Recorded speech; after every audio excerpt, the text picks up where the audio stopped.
Hey everyone, welcome back. If you're staring at that frustrating EF1 error code on your Frigidaire washer and wondering what to do next, you're in the right place.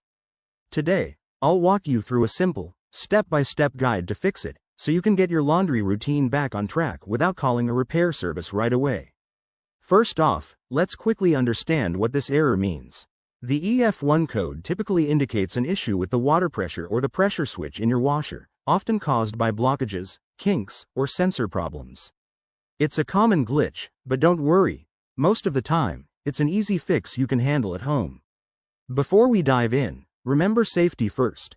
Always unplug your washer and turn off the water supply to avoid any accidents. That way, you're protecting yourself and your appliance. Okay, let's get started with step 1. Inspect the water inlet hoses. These are the hoses connected to the back of your washer.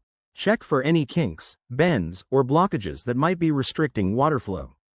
If you find any, straighten them out or clean them if needed. Sometimes, a simple adjustment does the trick. Moving on to step 2. Examine the pressure hose. This is usually located inside the washer, connected to the tub. You'll need to remove the front or top panel to access it. Refer to your washer's manual for exact instructions.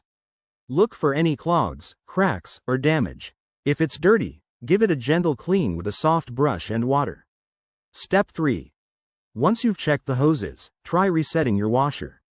Unplug it from the wall for about 5 minutes, then plug it back in and run a test cycle. This can clear temporary glitches and reset the error code.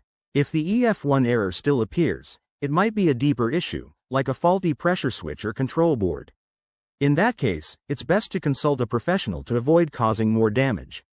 Finally, to prevent this error in the future, make it a habit to clean your washer's filters and check hoses every few months. There you have it. Your Frigidaire washer should be error-free and ready to go. If this tutorial helped you, hit that like button and subscribe for more handy home fixes. Thanks for watching, and happy washing.